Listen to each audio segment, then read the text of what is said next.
Look at us! It's snowing! Go on! Go on!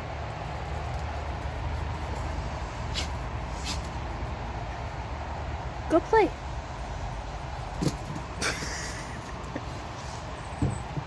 Good boy. You accomplished a lot. This is a general reading for entertainment purposes only. Watching my content does not constitute an advisory relationship such as therapy or legal counsel. I am not a certified medical or therapeutic professional, and my readings do not constitute professional advice. My readings are for confirmation of what you already intuitively know for yourself, not to get answers from me. General readings like this are like forecasting the weather for the entire planet. I can say that it is summer in the northern hemisphere, but summer looks very different from region to region. So please use your best judgment, take what resonates and leave the rest. And now let's get back to the video. Thank you. Hello, welcome back to my channel. I am Bee, and I am the Moon Lodge Mystic. I am doing a pick a card reading today for this winter solstice, and it's going to be covering the time span between now, the winter solstice, and the spring equinox, which is about mid-March, March 21st. I wanted to go over the significance of winter a bit.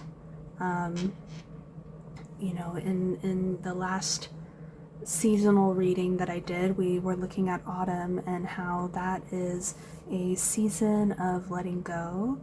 The dominant emotion is grief, and it's a time where we are noticing changes. The crops are done being harvested, and things are leaving our life, and we grieve those things, and then we come into winter. So the actual transition from autumn into winter is when the real full final release happens, and then we are left with a kind of like a void to work with. And this void is really an invitation to getting in touch with ourselves and reflecting on ourselves. And, that's usually when we usher in the new year and we take stock of what has happened this year, what went right, what went wrong, and how we would like the new year to look in contrast. And in Chinese medicine in particular, the winter season is associated with the kidneys and the bladder, and the emotion associated with those organs is fear. And particularly, especially the adrenal glands and that adrenaline rush, the kidneys are really implemented in burnout and constantly hustling. The kidneys are yin, or they might be yang organs, but they yin deficiency is a real concern with the kidneys in Chinese medicine, because especially in Western culture, we're constantly exerting ourselves. We feel like we constantly have to be achieving and growing and growing and growing, and we work too much, we exercise too much, or too little in some cases. But the stereotypical person who's like a go-getter, go get everything. They're putting in 150,000% effort into things, and there's never any downtime. That's when we overtax our kidneys, and that can result in a severe deficiency of the qi. And what I'm trying to get around to saying is that winter really is the opportunity for us to rest, to really just be in stillness.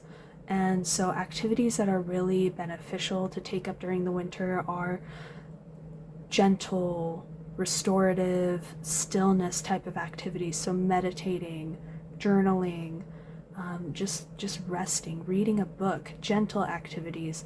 Not really, if you're going to exercise, keep it on the lighter end of exercise and try and do it earlier in the day rather than right before bed. We really should be prioritizing rest and restorative activities during this time, and allowing ourselves to work with the fear that is within us, whether it's the fear of loss and what am I going to do now that this thing has left my life, and how am I going to fill the void, or fearing about what the future might bring. Usually fears are either about the past or the future. They're rarely about the present. And if they are about the present, then congratulations, you have a pretty well adapted fear response, because if, say, like a bear is attacking you in the present moment, you really should be afraid, and that adrenaline rush that you get from that is going to help you act on your instincts and protect yourself. But in our modern times, we're usually just scared about things that aren't really happening to us in the present. And so that's why we take this time to reflect and go inwards and really ask ourselves deep, reflective questions about why we're afraid and how we can move through and work with those fears. So that is winter, and these, I'm doing 3 piles today. And before we get into the piles, I'd like to guide you through a quick meditation so that we can clear the energy field and clear our minds, so that you're able to really tune in with your intuition and be guided to the pile that you really need to hear a message from. So we're going to start that meditation with taking some inhales and exhales. You're going to inhale for the count of 4 and then exhale for the count of 4. And we're going to do that a few times. Starting now, inhale, 1, 2, 3, 4, and exhale, 2, 3, 4. And inhale, 2, 3, 4, and exhale, 2, 3, 4. And now bring your focus to your breath and let yourself just breathe at a normal pace. And while you're focusing on your breath, on your next exhale, I want you to visualize and feel roots growing out from the soles of your feet and penetrating deeply into the soil of the earth. You might even feel the soil on the soles of your feet and feel the warmth and the dampness, the crumbliness of the soil, and how it feels in between your toes. And now visualize white healing light coming from the core of the earth in through your roots, and you inhale that up through your roots and through the soles of your feet and up through your legs and then your thighs, and feel that light traveling through your torso and through your shoulders and out your arms, and then again up through your head and out through the crown of your head. That light is now blooming like a lotus at the top of your head, and the energy is just pouring out and forming an aura or a shell around you that protects your energy. And then we inhale again through the soles of our feet, and then exhale through the soles of your feet, and just feel that breath going in and out through the soles of your feet. And you should feel a heaviness towards the end of your body. Just below the surface of the ground, you feel a pull towards the earth, grounding you and giving you security and safety. And now you may call upon your guides, your ancestors or angels or deities that you work with to support you. And if you're not comfortable with that, you can maybe just call upon Mother Earth or your higher self, whatever you believe in, that brings you security and comfort and helps you trust your intuition and the direction that you're taking. And with that final step complete, you may now gaze upon the 3 piles and select which one calls out to you. If you need more time to sit with that and make a selection, you can pause the video. Otherwise, the chapters or timestamps are in the video description, and I will see you at your pile. Bye! Hi, pile number 1. Welcome to your reading. We are looking at what's going on in your life from now, the winter solstice, through to the spring equinox, which is in March, around March 21st. And we're going to pull from the tarot deck and just see what comes out, and we'll also be pulling some additional oracle cards. And let's get going. Let's see pile 1. What does pile 1 need to know about their life from winter solstice to spring equinox? All right.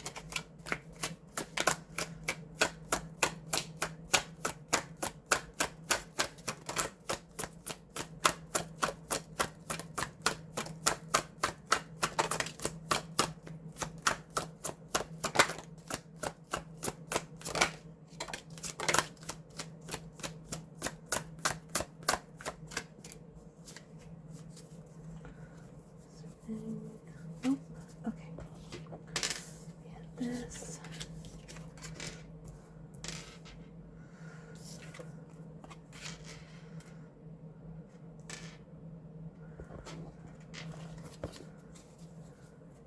Okay. Is there anything else that pile 1 needs to know?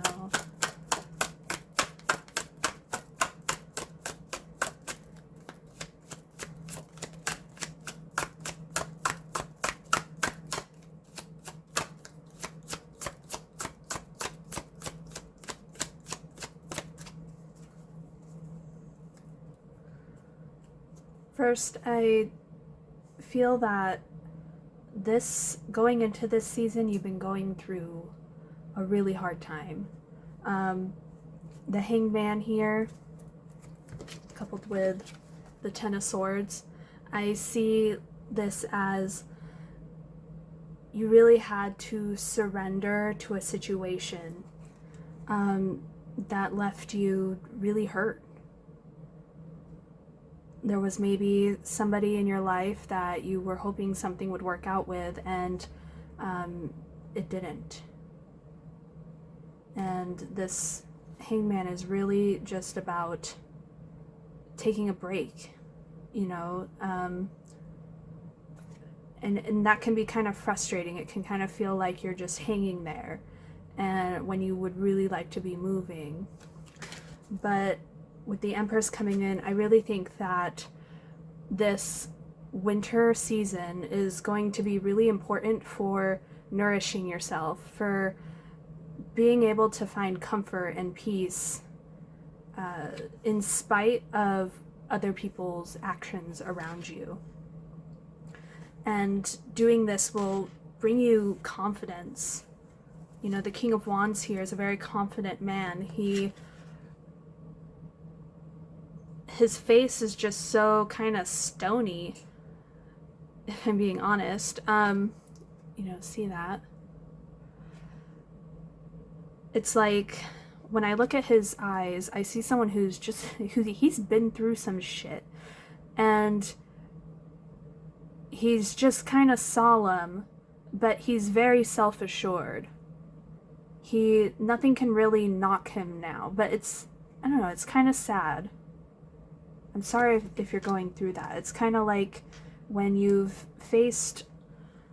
seen the harsh reality that life can give you, and it humbles you. It really, this is kind of like a humbling moment. But I really see the Empress as this really positive, just like healing energy that wants to come in, that wants to make you feel safe and comforted. Tell me more about that, please.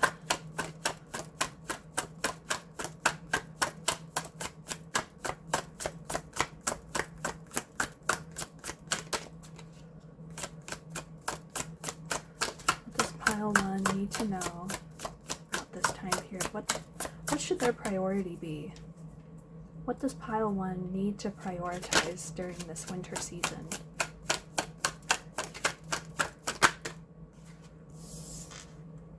We have the moon.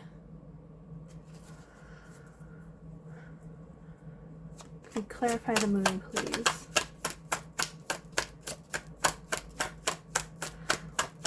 When I see the moon card, I often think about when we are really in a reactive place, because when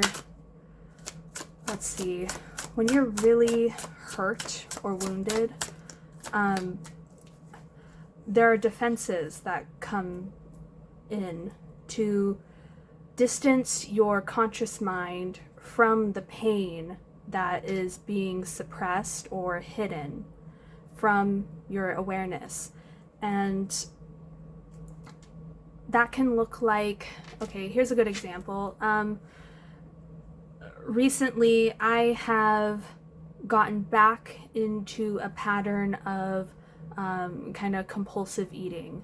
Not like straight up eating disorderly, but it's just there's this sense of almost panic that it's like, I need to eat, and I'll have eaten dinner and it's like, that's not enough. I want to eat more. I want chips. I want candy and all that stuff. And it's just like a really strong craving. And I know from my past history that this pattern is always triggered whenever my mother complex is being triggered. So I might be in a situation where I'm anticipating that I'm going to be invalidated, or that I'm feeling abandoned by somebody, and that kind of triggers childhood memories of being rejected or being denied nourishment, basically, like spiritual and emotional fulfillment.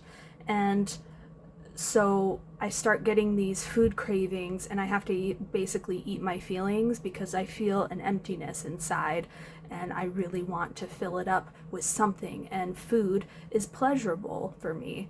And so that's just one of those ways that it's a defense mechanism against feeling the feelings of, oh, I feel scared and vulnerable and abandoned right now. So with that being said, with the moon card coming out, I think the priority that you're being asked to focus on is getting underneath the layers, like noticing when you are acting in a reactive way. And it feels totally different, like when I'm totally centered and I'm not being triggered like that, I eat and I'm satisfied and I walk around and I'm happy and stuff like that. But when there's something that's really gnawing underneath the surface to be acknowledged and processed and worked through, it feels different. You feel almost a little crazy. It's kind of like something is hijacking your sense of safety, and it just feels compulsive. I'm not sure how else to articulate that, but I'm sure that people relate to what I'm saying, because we all go through this. We all get triggered. And what would be, let's see, I want to see what would help pile one. feel healed? What do they need to remember?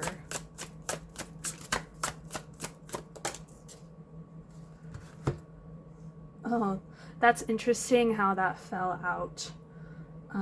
Let me look at that for a second.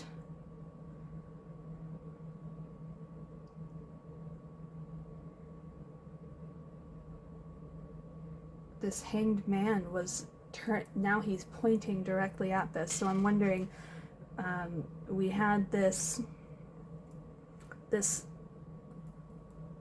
really painful event, which may have been a relationship or a loss of some kind. Having swords in your back, you know, that can be like a betrayal. And the Six of Pentacles is a card of reciprocity. And, you know, these situations, the Ten of Swords situations are not reciprocal, right? This is about generosity and surrender. I think, you know, finding,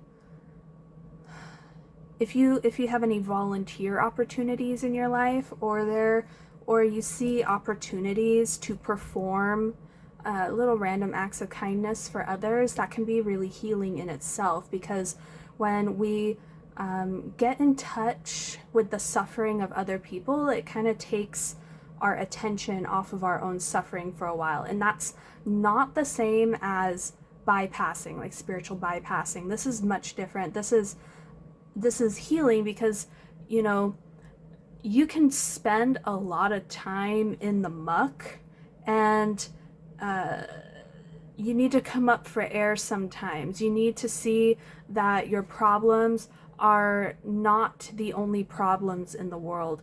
And, you know, this isn't, I'm trying to phrase this carefully, because one of the things that happened to me when I was growing up is whenever I had any type of concern, or I wasn't feeling good, or something bothered me, my parents would just be like, well, other people have it worse than you. And that's not what I'm trying to say about this.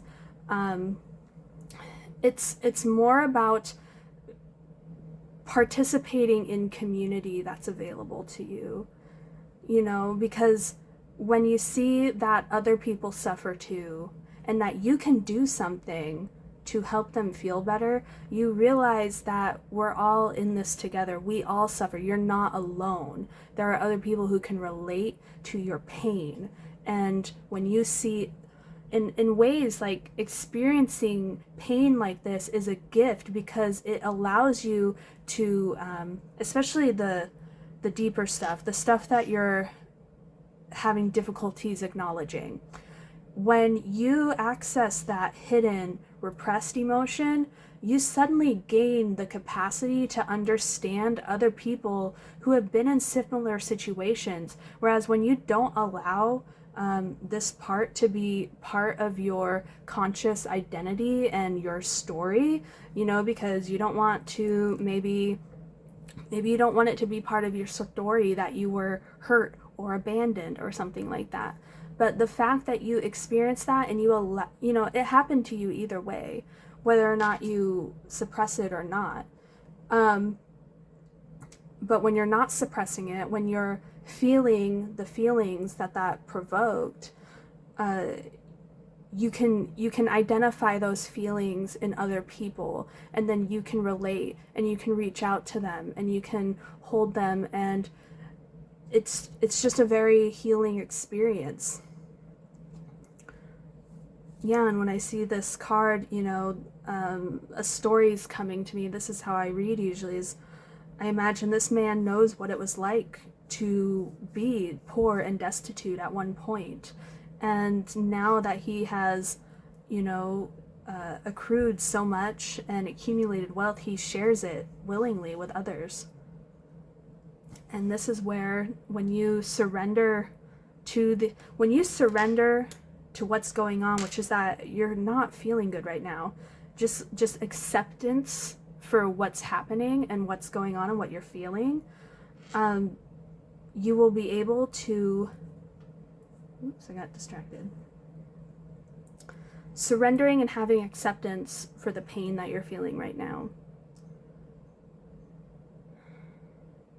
allows you to fully embody it and to be able to move forward from it.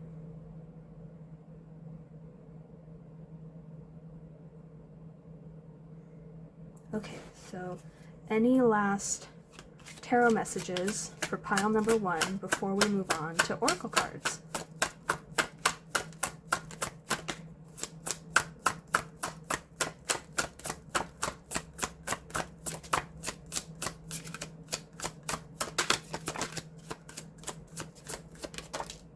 Okay, we had a few cards. You had the Page of Pentacles, the Knight of Pentacles, okay, and the Queen of Cups.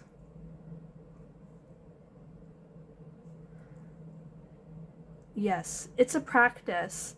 Learning to, first of all, recognize that you've been hurt. That can be really hard. Of course, you can intellectually, go through an experience and understand, like, the narrative, like, oh, this person backstabbed me or whatever, but actually feeling it is something that a lot of us need to actually practice doing. And the more you stick to it, I see this Knight of Pentacles as a card of commitment, committing to healing, committing to listening to what wants to be heard in your inner experience. This will bring opportunities to get in touch with the inner child and to ground into your body. We store our emotions and our traumas in our body. And when you don't allow the emotions to move through you and to actually feel the emotion, it gets trapped in the body. And it can manifest as illness. It can manifest as body aches and pains. It can, especially gastrointestinal upset and insomnia, things like that. Absolutely, those things. This is scientific fact. This is how stress impacts our bodies. And when we hold in emotions, we're holding in stress rather than allowing it to, our body floods us with these stress hormones and they call us to act and to move a certain way. And when we don't do that, it gets locked in. And, that's why modalities like trauma release exercises, TRE, that's why those are so effective, is that it's allowing the body to reach its natural conclusion from these natural processes. Emotions are natural processes. There's nothing to be ashamed of if you're feeling hurt, and if it's taking you longer than you expected to move forward through to this abundant energy where you feel balance and you're able to defend yourself, set proper boundaries and feel confident in doing that. So let's move on to oracle cards. All right. Let's see.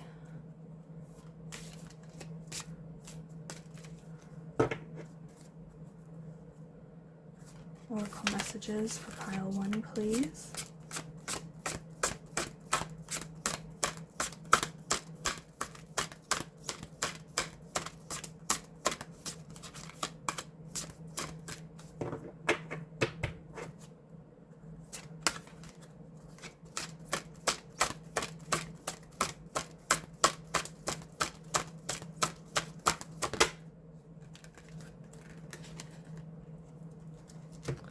We have the card of perception.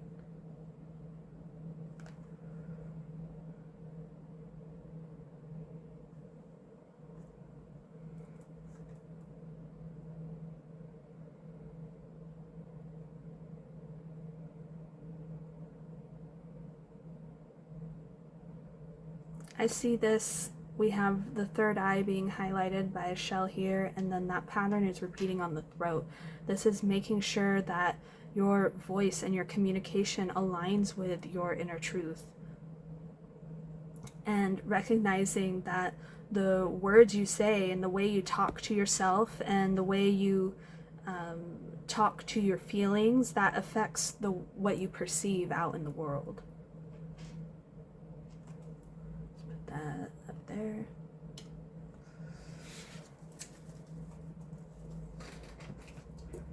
And let's see, animal guidance for pile 1, please.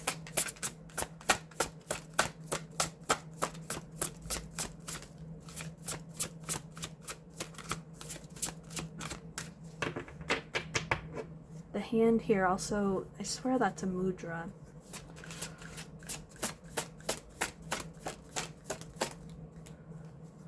So, and mudras are used to unite the mind and the body.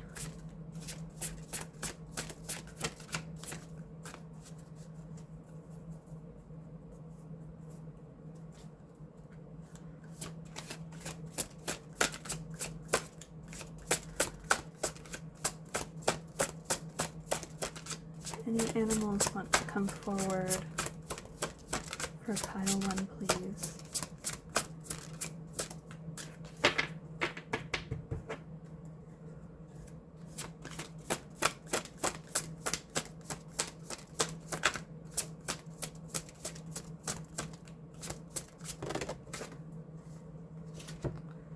We have chameleon.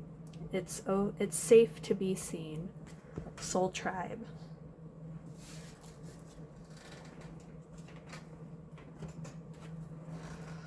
Again, you know, there's a lot of different reasons why people suppress or ignore or try and not face their emotions.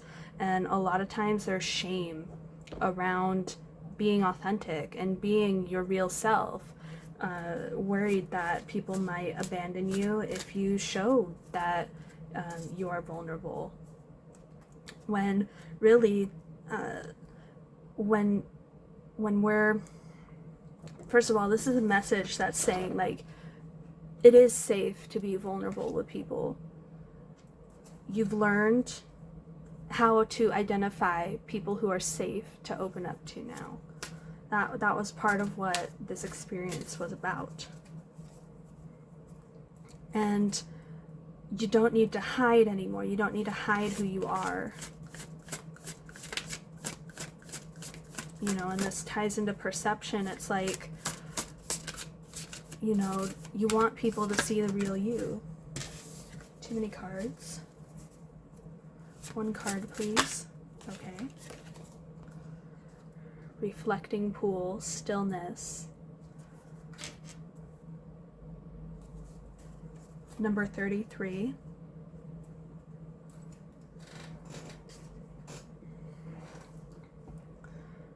Yeah. And the moon, this is very much about taking time. It's okay if things aren't moving the way you think that they should. You know, it's okay to grieve for a while. It's okay to hurt for a while and to take time. You're wounded and it takes time to heal. You know, if you broke your leg, you wouldn't be getting so frustrated about how long it's taking to heal a broken leg. You understand that, you know, when a leg breaks, it just takes time.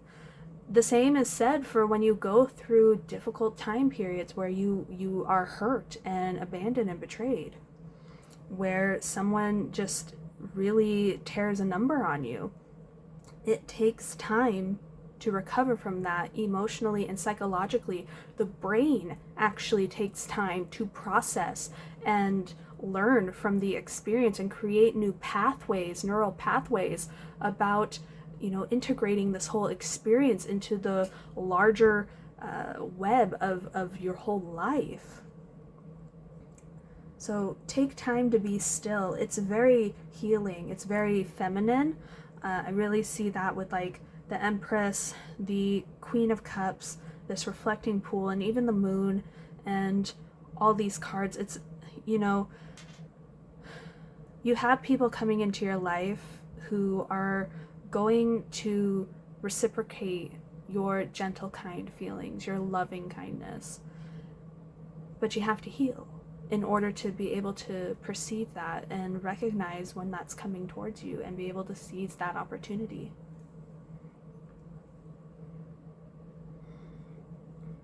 Yeah, I think your soul tribe is coming.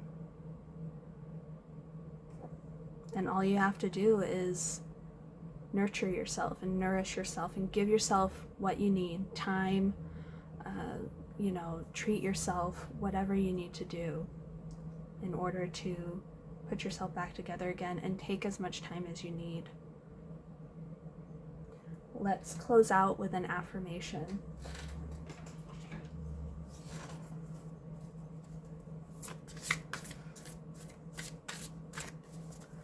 Okay. Affirmation for pile 1, please.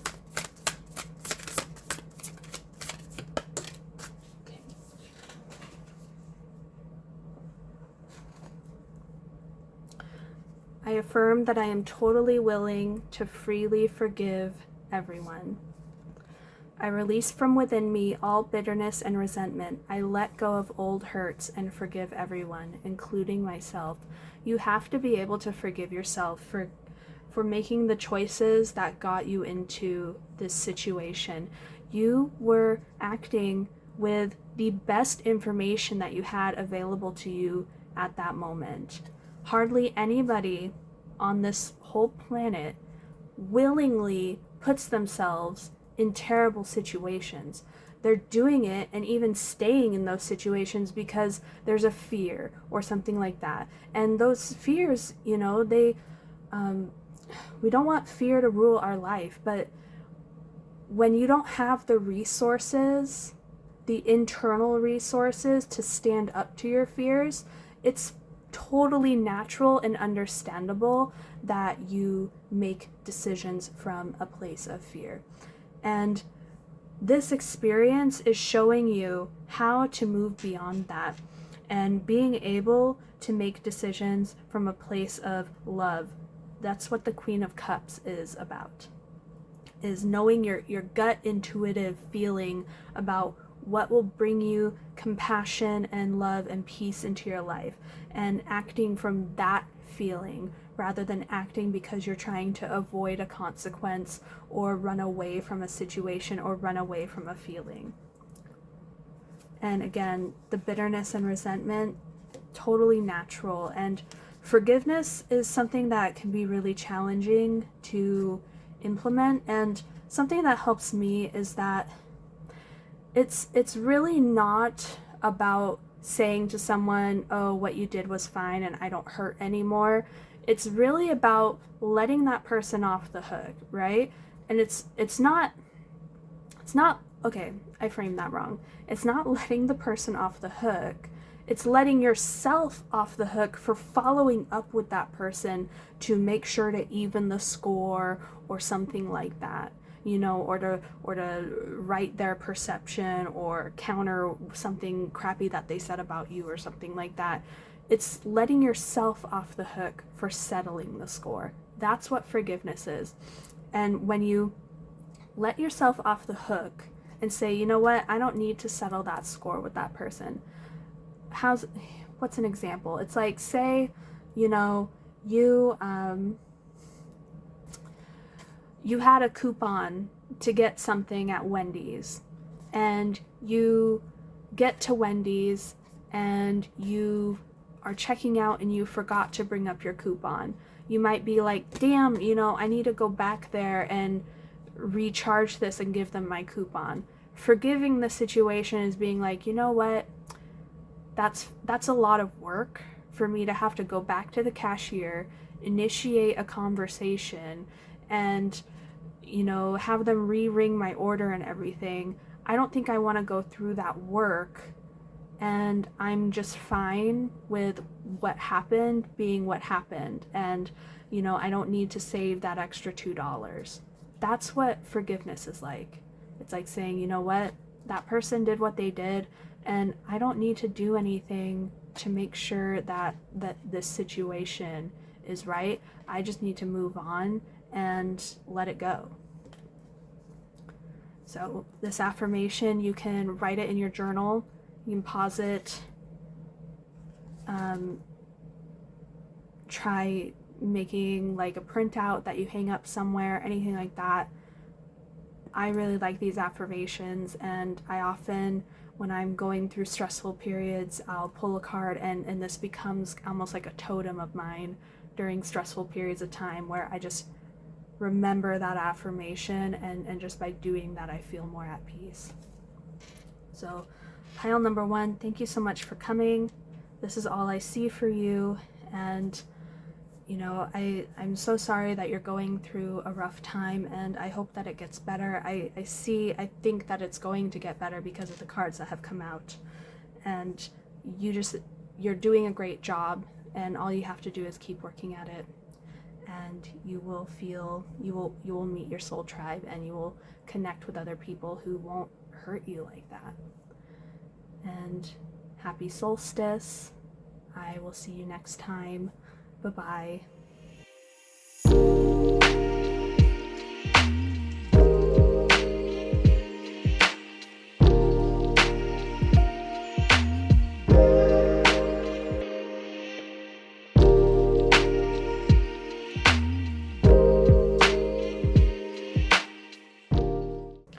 Hi, pile number 2. Welcome to your reading. We are looking at what is coming into your life or going on in your life from this time, the winter solstice, through to the spring equinox, so about mid-March, March 21st. And basically, what do you need to focus on this winter season? So let's begin. We're going to start with tarot cards and then move on to oracles. And we'll see, what does pile 2, what's happening to pile number 2 over this winter season, from solstice to equinox? Okay. Okay.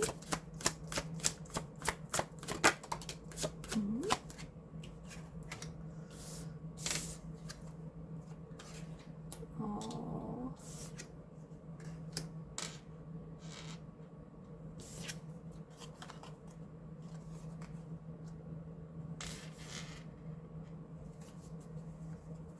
Pile number 2, I felt so much sympathy when I saw that 9 of Swords. You know, I'm wondering if you're worried about losing your job, losing your financial stability. Just pile number 2, need to know about this winter season.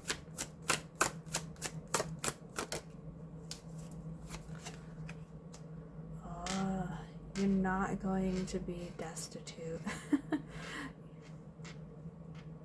There is stability happening, but maybe you're worried about an ending that you didn't really want to happen. You wanted it to kind of be stable and stay forever. Something better is on the horizon. I feel like this actually goes here, honestly.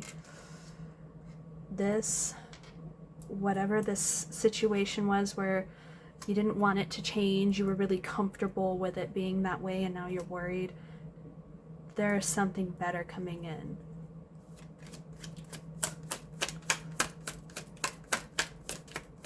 I see Temperance is kind of like a guardian angel, bringing in lots of healing.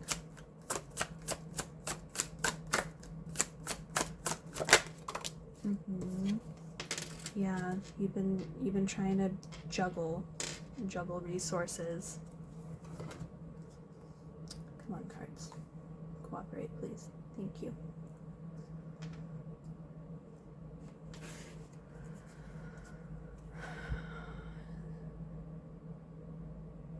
Yeah, I feel like you're really hanging on to something that it's time to let it go, you know? That's what this winter season, that's what winter is really all about. Well, autumn we talked about in the autumn video, that autumn is the season of grief, of letting go. And winter is when we have to sit with that emptiness, and that's when we go inwards and reflect. So I see, you know, this woman like desperately clinging to a child, and it's like, no, no, no, no, don't take this away from me. I don't want it. I really liked it. I really, you know, I thought this was gonna last forever. But this thing needs to exit your life in order to create the space for the Ten of Pentacles to come in. You know, the King of Pentacles, I mean, we have this guy holding 1 pentacle and this guy holding 2 pentacles, but you can have 10 pentacles over here. You can have so much more over here. And this is the type of thing that really lasts a lifetime. Can't keep juggling forever. Okay, that's a lot of cards. I don't usually take this many cards at once, but it just feels okay. Yeah, I feel like this is about putting a rest to all the juggling. You know, trying to force things to work. You know, it's like trying to put a round peg in a square hole. Like, well, or a square peg in a round hole, I think. Because you can often put a round... Okay, whatever. But, honey, you've got the Empress over here. You know, and this is going to come in so much faster than you anticipated. It's right around the corner, I think. You just have to let go. And, okay, so what would help pile number 2 let go?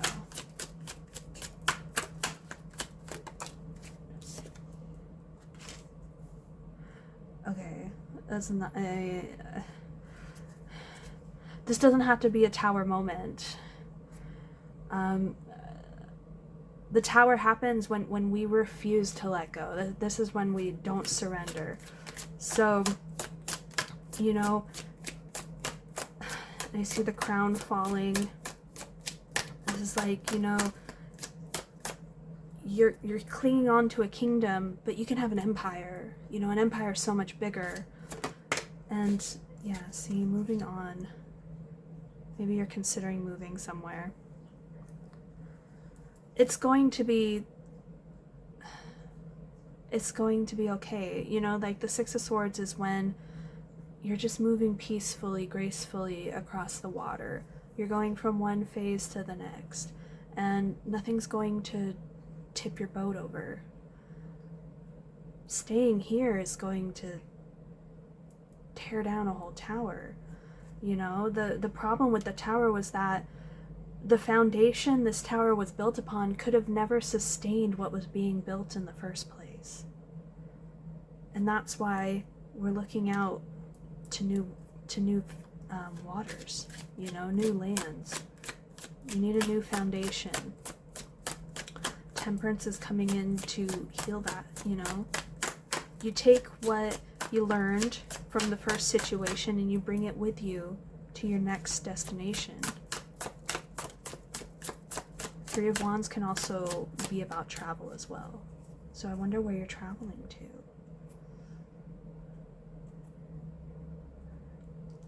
The horse on this Knight of Swords always looks so frantic to me. Like, the knight is like, we gotta go, we gotta go. And the horse is like, dude, I'm not sure. I'm feeling a little wild. And next to the Tower card, I can definitely see why. He's like, really? You want to charge into that? You don't have to. You don't have to force this situation. You can just let go. And, you know, if you're really having trouble letting go, sometimes that just is the way it is too. You know, maybe you don't let go. Maybe you hold on and you run full head into a tower situation. Some people need to do that. I've met a lot of people that there was, you know, all the red flags were there, and they wouldn't have been able to experience the growth that they needed to experience if they hadn't done things quite that way, even if I would not have done it that way. But I really think here that you have a choice, that you can choose to the peaceful way, you know, the graceful surrender, you know, because it's the ego that really wants to hold on, that wants to say like, no, I want this to stay the same, I invested so much, or, you know, I wanted this person to be this role in my life, you know, maybe I wanted this person to teach me, or I wanted this person to love me, or I wanted this person to, I wanted my life with this person to work. And it was never going to be that way. You know, that person never could have fulfilled that role in the way that you needed it. But it's the ego that is like, no, I want to try and force this to go a certain way. But when you can get the ego to cooperate with, you know, higher self agendas, the ego willingly surrenders and is transformed by this death moment. You know, these are kind of, for me, like similar.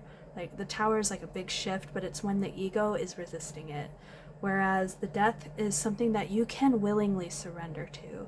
And when you do that, death can be quite peaceful. That's coming through for me. But I always felt like we fear death and we fear endings, but death is really just like going to sleep. At least that's what I've been told. I've known people in my life who have been dead. They actually died in like a hospital or something like that and were brought back to life through life-saving measures. And each one has told me that it was like the best sleep that they ever got in their life, and they just didn't want it to end. So whenever I feel myself resisting letting go, I think about what it feels like to just give yourself over to something like that. And I've had dreams before where I was dying in the dream, and I just accepted it. And when I accepted it, I felt such a deep peace, and I felt held and safe. And I think that's, you know, what Temperance is coming through here to say, and even the Six of Swords and even the Empress. It's like, you will be held through this experience. You're not going to just be flailing around, you know, like drowning when you let go. The ego is like a raindrop, right? And the ego really loves its identity as a raindrop. Like, I'm such a raindrop. But the ego, when it's time to return to the ocean, resists that drowning. It's that fear of drowning in the ocean, when really the ego is losing its raindrop identity and becoming much bigger. It's becoming the ocean. But the ego can't really let go of that like raindropness. But we're not our ego, right? You can identify with the whole self. You don't have to just be your ego. You don't have to let ego run your show. And when you create some distance between yourself and the ego, and you identify more with the whole self, and, you know, your seat of awareness moves more towards the center of your being rather than the ego, which is kind of like over here, and kind of more in the outer world. The self is a bit more inner, and this is getting into some technical Jungian stuff, but basically what I'm saying is you can recognize the ego and notice like, oh, my ego is really resisting this and feels really scared, and instead of making decisions from that place, you just send yourself some love. You know, imagine yourself hugging your ego, which is really usually just a scared child, inner child or something like that, and just comfort it and give yourself that nourishment and security. Are there any other messages for pile number 2 about this winter season?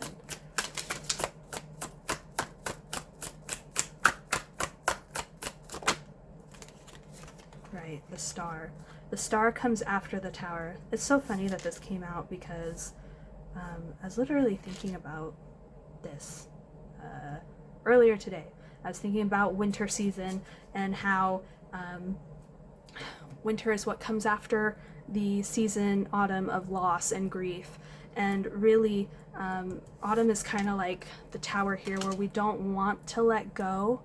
But when we finally surrender and let what needs to leave our life leave us, which can be like an idea, a person, a job, a situation, or something like that, a way of believing about yourself, or like old memories or something like that. Once you let that go and surrender it, which is giving it up freely, you come to the star, which is that stillness that comes where, you know, you've lost everything and you're left with, you know, kind of like this barren land. Well, this isn't too barren, but, you know, this is like after the tower has crumbled, and all you have is like the shirt on your back. You know, you don't have all this, you know, glory and persona and stuff like that to depend on. That's when you just get to be in your most inner self and be really in touch with yourself, because all that other stuff is gone now. It's not clouding the waters. And through that, you're able to connect with your deeper self and start building something from your, you know, your true heart's desire, your real soul desire. So pile number 2, I'm sorry that you're going through this. Let's see what the oracle cards want to bring in.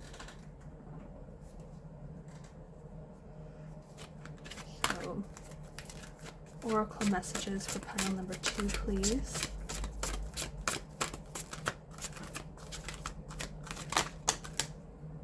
Ooh,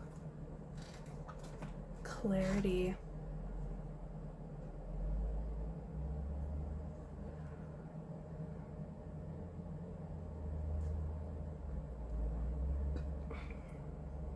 I'm really drawn to this geode here. It's kind of down in the sacral area. So I'm thinking about creativity and recovering your creative vision. I see these wings laying down. There's something that wants to just take off and is ready to take off, but, you know, she's clamping down on these vines that are maybe holding her down. It's like, once that gets cleared off, you're going to be able to launch. Okay. Then, any animal guides that are here for pile 2 during this winter season?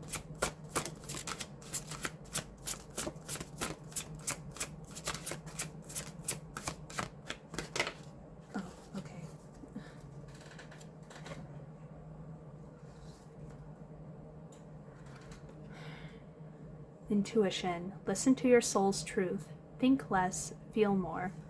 Think less. This is the thinking that wants to, you know, give your mind a break, that wants to try and think through the problem and try and think through the solution. Let yourself be felt, you know, or be healed. The star to me is always like a very feeling card. So is Temperance, and so is Empress. You know, Empress is really, she's like all the queens, but she's really, really nourishing. And she's got Venus here, and Venus is so much about, you know, sensuality and intuition and whatnot. The Temperance card is, you know, it's alchemical. You're dipping your toe into the waters of the subconscious. And maybe for you, like, if you spend a lot of time in your mind getting into the feels, it might be a dipping your toe situation, and you can titrate your feelings. You can, you know, set limits. You can say, like, okay, I'm only going to feel this much for like 15 minutes out of my day or something like that. And, you know, gradually you want to be able to build up a tolerance. It's called the window of threshold. You want to be able to build up your window of threshold for tolerating emotions within your body. When you spend a lot of time in your brain, it's really difficult to spend time in your body because it feels foreign. We're not used to it. And when you're not used to it, feeling new sensations and new emotions and feelings can be scary. And that's totally natural. It's natural to feel uncomfortable if this doesn't come naturally to you.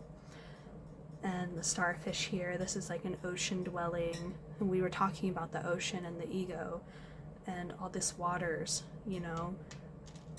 I think yeah, maybe it's been hard for you to get into your emotions and connect with your emotions, and maybe you're scared of what you might feel or what might come up, or scared that it's going to overwhelm you.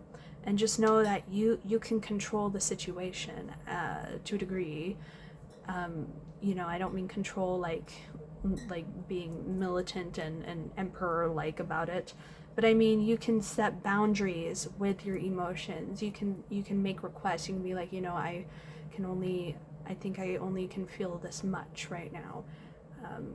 Let me dip my toe in, you know.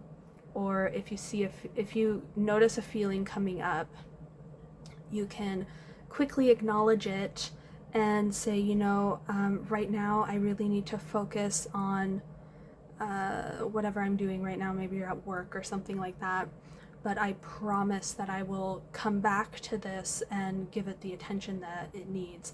And you have to make do on that promise. You can't break promises with yourself. You have to actually make the time, like sit down and journal or meditate or something like that, and call back that emotion you noticed, and let it express itself, and really sit with that and be like, okay, I'm noticing that I feel sad, or I'm noticing that I feel mad about something. What am I mad about? Blah blah blah blah blah. And just let things come up. Journaling is really helpful for that, because it's that stream of consciousness that you want, that free association that you want to invoke, where the thing just comes out. You know, eventually you might start with like, I'm feeling upset, I'm angry, and I don't know why I'm angry. I guess it's because my boss said something mean. When she said something mean, it reminded me of that one time, and suddenly you're getting deeper and deeper and deeper. And that's what inner work is really about. And if you have trouble identifying your emotions, there is a book that I recommend. It's called The Secret Language of Feelings. It's by Calvin D. Banyan. My first hypnotherapist required that I read this book, and it was really, at the time for me, life-changing. I was able to actually identify what feelings meant, what their purpose was, and what you can do to resolve the emotions. Emotions are kind of like a check engine light. It's like saying like, hey, something's wrong here, we need your attention. And a lot of us, you know, if we experience poor attunement in childhood, we don't learn how to recognize our emotions, and we especially don't learn what we do to heal and process those emotions. And so we're coming in to one of our final oracle cards. One more oracle card for pile number 2, please.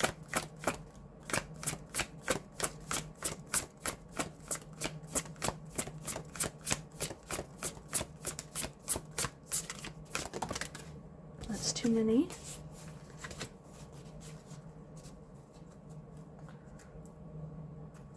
One oracle card for pile number 2, please.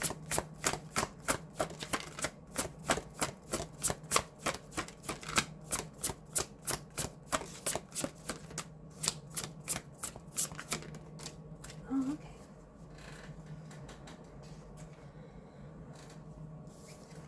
These cards keep wanting to flip around. Okay. We have the Ancient Oak Spirit, Strength. Oh, and we have this doorway here.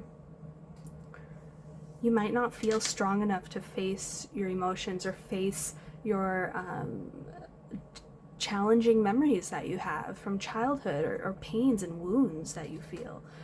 But you have the strength to. You are grounded and rooted. You know, the oak is very strong, very grounded, and you can use grounding exercises to connect with this strength, this inner strength that you have. And the oak, you know, is really calling you through a doorway into a new way of being, where you don't have to constantly be worried or struggling or juggling, and things don't have to always be difficult. You know, this doorway is going to bring you into a state of flow, like the Temperance and the Star. And, you know, the Empress is very receptive.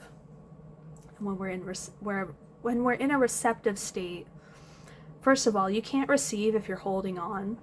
So learning to let go opens your hands so that you can receive. And that's what receptivity is. Receptivity is like being able to receive intuitive downloads, like being able to know, like, oh, I should follow my passion.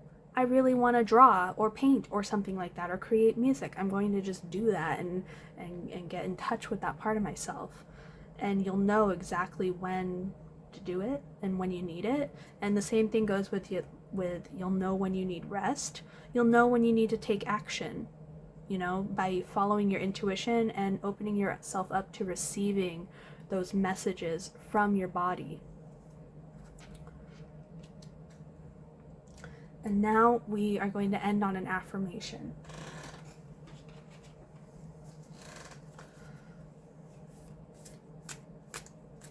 Oh, that's not centered.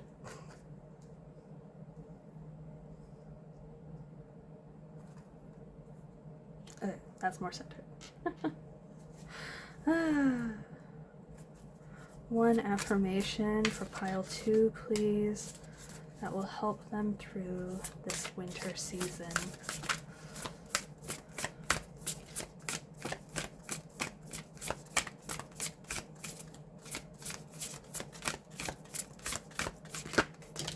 That's too many.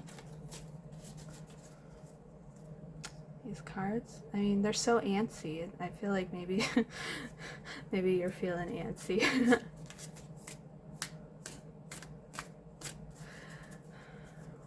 One affirmation for pile number 2, please.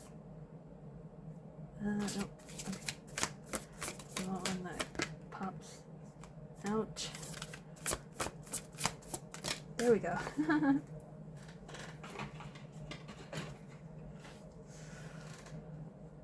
Ooh, okay. I was born to enjoy life. I am a beloved child of the universe and have been given everything I need for every experience I shall have. Oh yeah. Life doesn't have to be a struggle. You're not here to suffer. Things aren't meant to just be difficult. You have everything you need, and it's about accessing your ability to perceive support and abundance in your life. And this opportunity that's going to be coming your way, I mean, that's it. It's going to help you enjoy life. It's time to move forward. You can take this affirmation and write it in your journal or post it somewhere, like on your bathroom mirror or something like that. And whenever you're feeling challenged, just recall this affirmation: I was born to enjoy life. And you already have everything that you need to get through every experience that comes your way. Pile number 2, this is all that I'm seeing for you. Thank you so much for coming and watching my channel. And I hope that you are able to really move through this winter season with confidence and clarity through the information that was given in this reading. Thank you so much. Enjoy your winter solstice. Bye.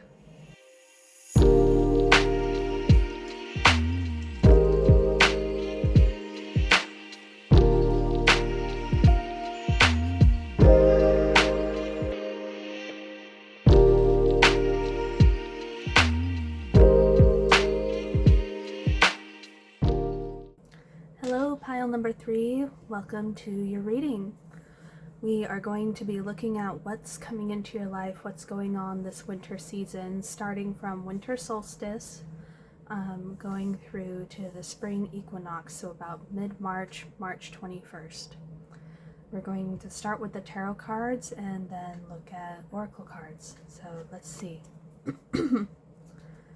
What is going on for pile number 3 this winter season?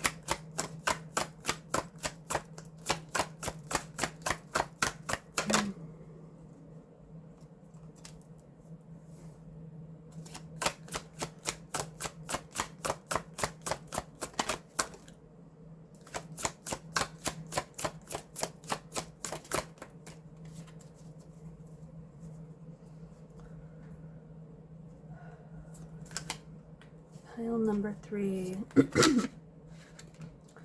What does pile number 3 need to know going into this winter season?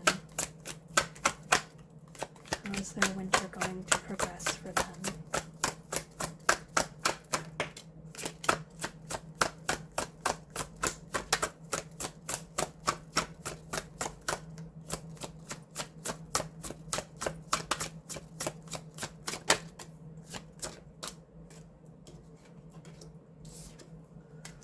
Wow. You've been working really hard. You came from a rough start. But you are really determined. That's what I'm seeing. You've got a new idea.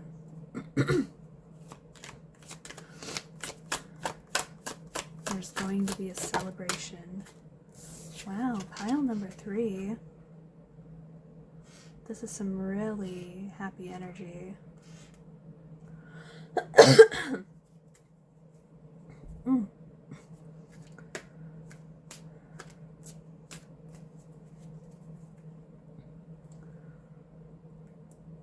I feel like this is someone who's been studying or like in training for something, and they've invested a lot of time and effort, sweat equity into building something, and the opportunity is going to come. It's going to present itself, and it's kind of like you're ready to show off what you've been working on, and it's going to be so wonderful. Like, you're going to be celebrated. You'll be meeting lots of new people, and it's kind of like just a dream come true. What does pile number 3 need to prioritize? I feel like you've got this in the bag.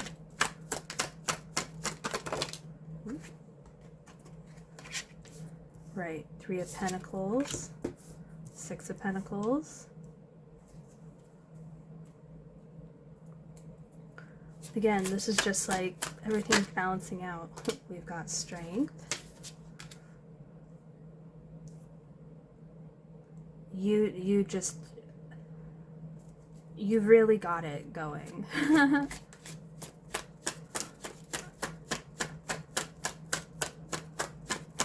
You're going to get, you know, what you've put in. You're leaving behind old belief patterns.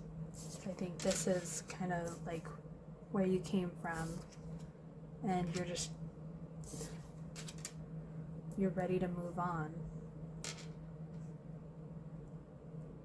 I really feel like there's a strong can-do attitude here.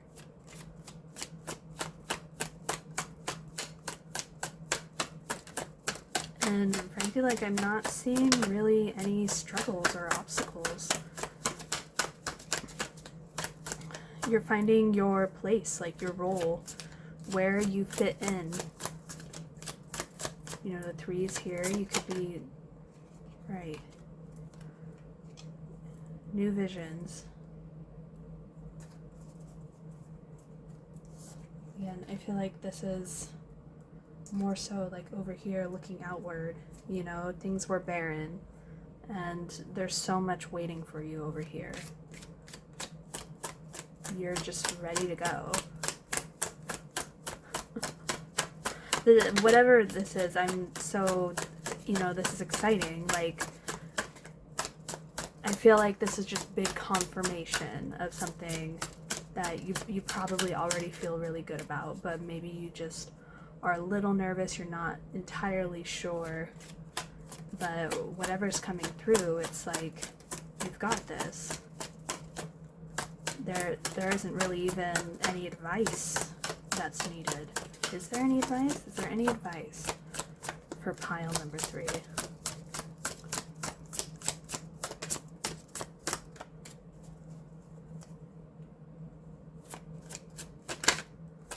Any advice for pile number 3?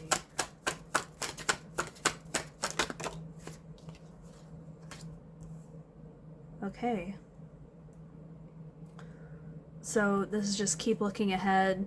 It's smooth sailing from here. Keep doing what you're doing. You don't have to worry about old wounds. They're not going to be coming back. That's in the past.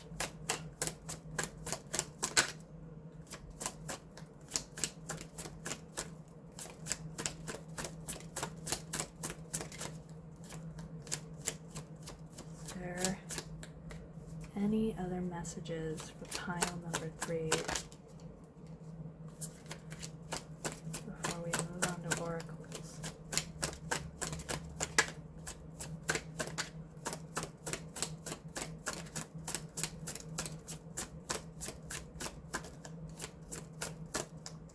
You really came, you really owe yourself a congratulations for how much work you've put into coming this far. It wasn't easy.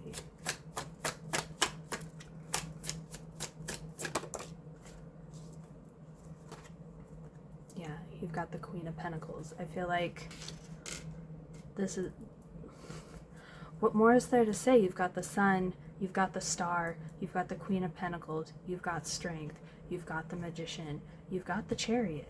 You know where you're going. You don't need me. You know, you don't need any advice from others. You have it in the bag. You really put in a lot of effort to make changes in your life, and they're going to pay out. Might not be, you know, like, I'm not getting like, you know, like if I think that you were just going to how can I phrase this? It's not like you're hitting the jackpot on like a roulette or whatever, where you're going to get like $1 million or whatever. It's more like you're finding where you belong. You know, something that's really stable and sustainable. That's going to give you sustained, you know, fulfillment. The fulfillment of the Sun, of the Three of Cups, the Three of Pentacles, you know. You're coming into your own. You're finding, you know, where you fit in with everyone else. And it's really just a wonderful time. Congratulations. I'm so, you know, this is such a straightforward reading. I'm really happy. You know, a lot of times people come to these readings because they're really suffering, or they're struggling, or you know, there's like a crisis going on, and the High Priestess came out just as I said that.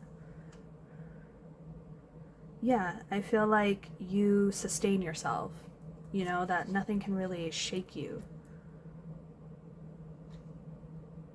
You know, you have a very strong character. And you're not really, I feel like there's a confidence here, you know, that even hidden, anything that you don't know, you're able to feel it through. You know, you don't need absolute certainty. You're in the flow.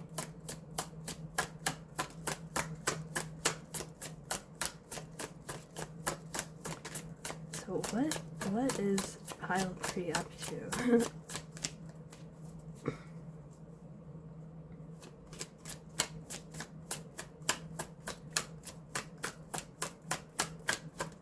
Well, you've been up to a lot. And I just, you know, I'm really wondering, is there anything I can offer you in this reading? Right, so we have the Five of Pentacles. You might be feeling like it might be hard for you to see this.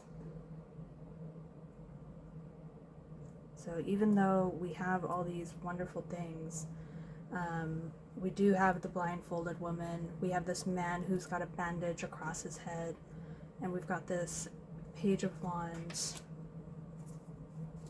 looking out. So I wonder if right now you're having trouble seeing all of this that's coming your way. You might still be kind of feeling in this challenging energy. You might feel unworthy, or like struggling with wondering like, is this really going to happen? And can, you know, you might think like this is too good to be true.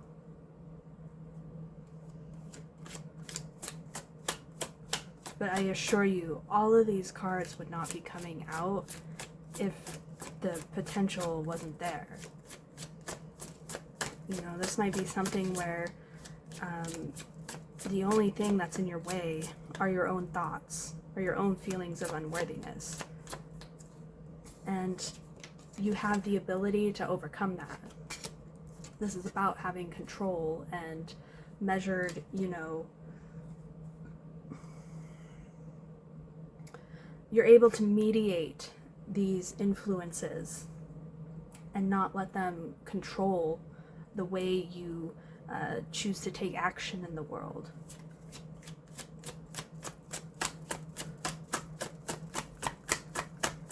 There are no external obstacles for you here. There are only, if there are any obstacles, it's internal.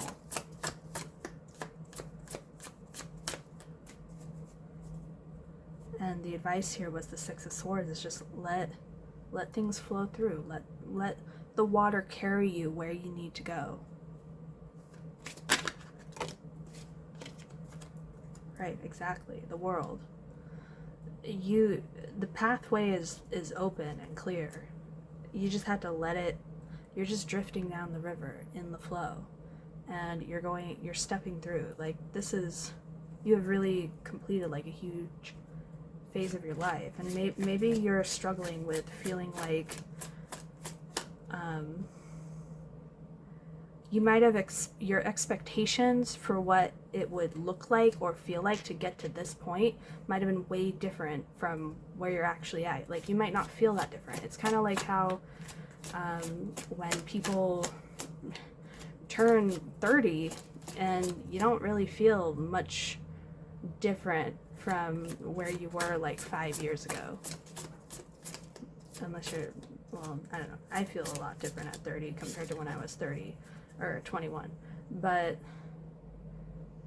I don't know. When I was in my early 20s, I struggled with, you know, like, oh, I'm an adult now, but I really don't feel that different. Like, I still feel like a teenager. I feel like that's kind of where you're like, oh, you know, I've achieved everything, but nothing's really all that different, you know? But there is a difference, you know, and it's the way that you carry yourself and the way you make decisions. I think that's the biggest thing that changes as we age, is just the way that we make decisions, really. Because when you're a teenager, you lack the foresight to be able to see the long-term consequences of your actions, and that's literally a developmental thing, you know, like teenagers, their brains aren't developed enough to really be able to do that confidently. And then as you get older, you have more experiences, you learn things from making dumb decisions or making good decisions, and you eventually learn that a lot of the schemas that you were relying on when you were younger to, you know, like assumptions that you made, like I have to do this to be able to achieve that or something like that, that not all of them are really that, they aren't like a universal truth. They're a schema that you were trained to be when you were younger. And yeah, you know, you've got the Magician, you've got Strength, you've got the Chariot, like, you're formidable.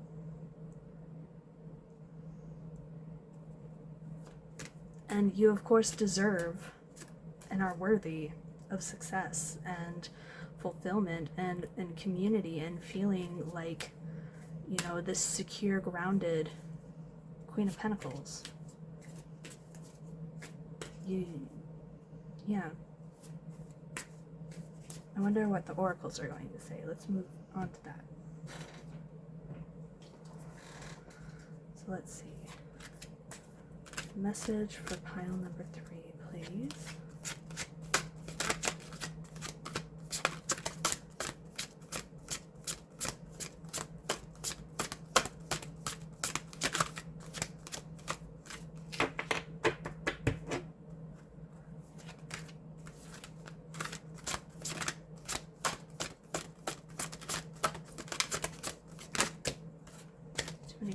cards.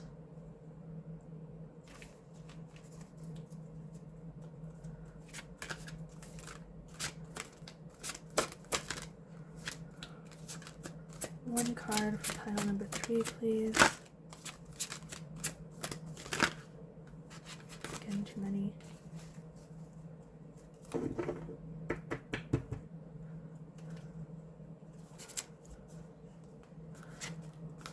One card for pile number 3, please.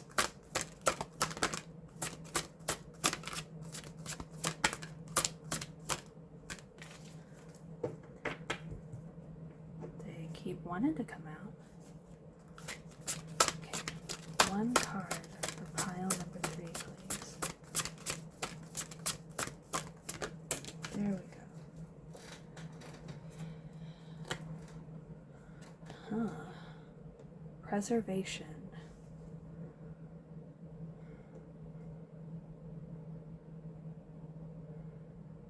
This is very powerful imagery. I see there's something gestating here and it's protected.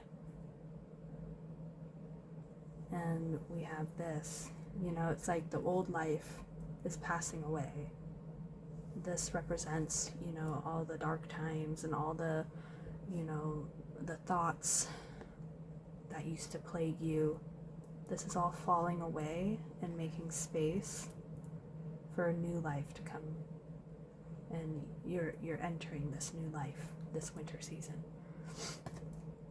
The preservation is, you know, as you know, like the divine child archetype, usually in like dreams or something like this, you might dream, especially if you're a woman, you might dream about giving birth to a child, and they might be like glowing or really androgynous, like ambiguous gender. This is the divine child, and this represents a new identity or new part of yourself that's being birthed in the psyche. And during that time, the baby is vulnerable and needs to be nurtured and protected in order to, you know, be able to grow and fully mature within the psyche. It's very vulnerable right now. So I get this sense that you've been taking great care to nurture this new way of being within yourself.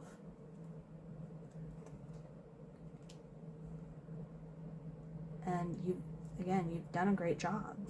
You know, this is an excellent progression. And I'd like to see now if there are any animal spirits here for pile number 3.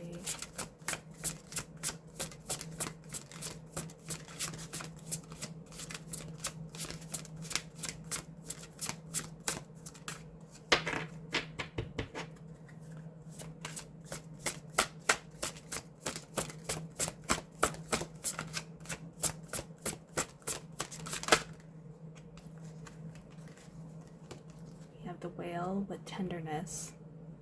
Show compassion and forgive what needs to be forgiven.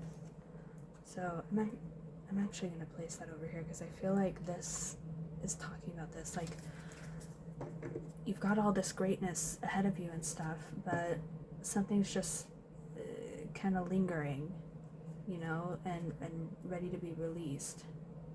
The other thing is that whales are very nurturing and caring, very tender mammals that really bond with each other. And so, you know, I see these two, and I wonder if there's somebody really important in your life that you can turn to talk about these things, or if maybe the source of what happened here was a you know, being cut off from somebody that was like that. Like, this could be like a mother wound or something like that.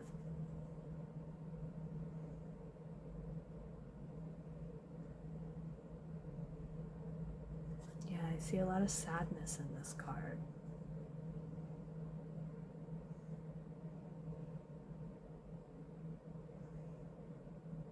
You've come a long way from this. And it's okay to let this go.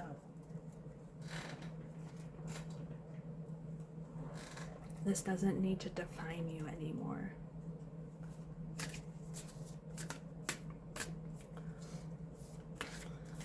One more oracle card for pile number 3, please.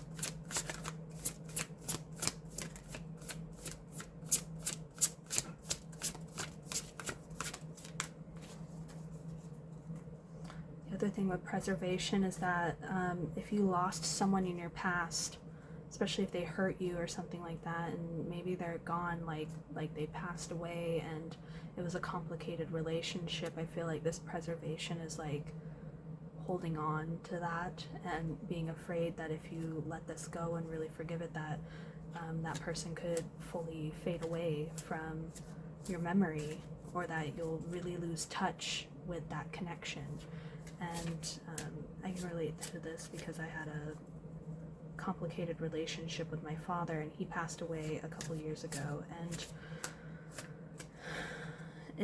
it was, like I said, it was a complicated relationship. I've blogged about this a few times, but my father was an alcoholic, and he was verbally abusive towards me, but he was also a very caring and deeply nurturing person in my life. He was the nurturer in my life. I didn't get that from my mother, and it was really, really painful for our relationship to be so challenging and confusing, because on one hand he was always there to support me. He always told me he was proud of me and how much he loved me all the time. And you know, I remember I had friends of mine, one friend in particular had a severely abusive childhood. Like, it was really bad. And she was constantly being surrendered over to the state. And when she met my family, one of the things that she always told me was like, you know, I can tell your parents really love you. And, you know, and you could tell that it was something that she didn't know firsthand what that felt like. But she could see it coming from my family, even though we have all these problems and traumas within my family. There's a lot of dysfunction, but one thing is that I always felt wanted by my father. I never felt, you know, like I never doubted that he loved me. And he was often very tender with me, and it wasn't until later in life that he became particularly, I mean, it wasn't until my late adolescence that our relationship became really damaged. And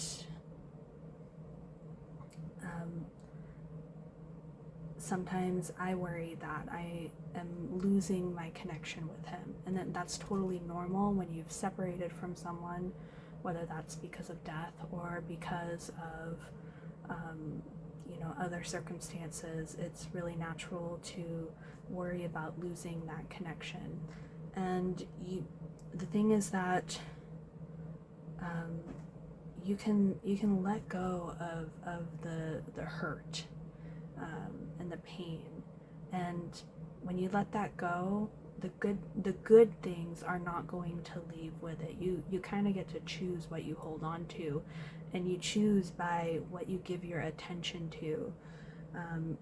You know, yeah, there are times where I remember some of the bad memories about my dad and I get frustrated and stuff like that, but these days I'm mostly focused on the good memories that I have of him, and it's been really helpful to do that, you know, because I feel like I can still draw upon the good things that he added into my life and integrate that into my being. That, you know, I can still access my inner father that came from my relationship with my father, and that source is still really helpful to me. Whenever I doubt myself, you know, I remember all the things that he said to me that encouraged me and supported me when I was a kid, and that gives me a lot of energy and motivation and confidence to keep pursuing my goals. And maybe that's, you know, that's something that can help you. We want one more oracle card. Yeah, and with the 5 of Pentacles, I feel like that's a deep yearning The Five of Pentacles, you know, it's not just about Pentacles. I think it's about, it's feeling like abandoned by God. And when you feel that way, it's kind of like you are lost or orphaned, you know, and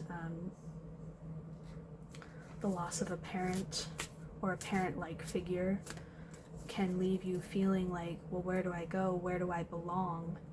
And I think, you know, that time is coming. Like, you're going to find where you belong. But it is painful.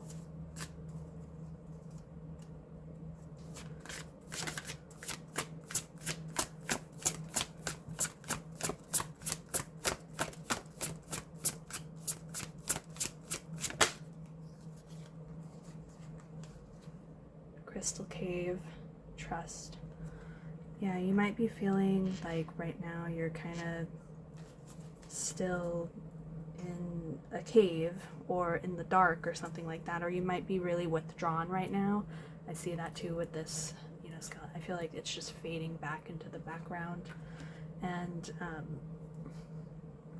this trust is like, you know, you have this inner light that you're holding and you're gazing at it and stuff, and you've really nurtured this, you know, into being, and all you have to do is trust that your way forward is going to be illuminated for you. If you can have that faith, which, you know, this can really bring us into these kinds of questions, like, how do I have faith? How do I have trust? How can I trust the universe to look out for me after I've experienced something like this? Something so devastating. Or just being, you know, I feel like the Eight of Swords is afraid to trust again, because maybe you were let down, or you feel like you were abandoned at one point, and that is what's holding you back from moving forward with this. And you can trust. That's the big message that I'm getting throughout this reading. So let's end on an affirmation that can really help you make it through this winter season.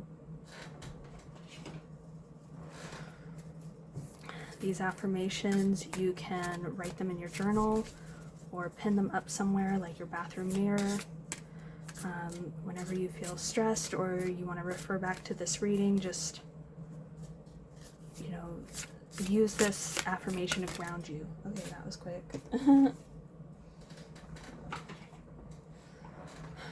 I am totally in charge of my life now. The moment I say positive affirmations, I step out of the victim role. I am no longer helpless. I acknowledge my own power. This is so on point, you know, like this Eight of Swords, this is like, you don't have to stay in this victim role.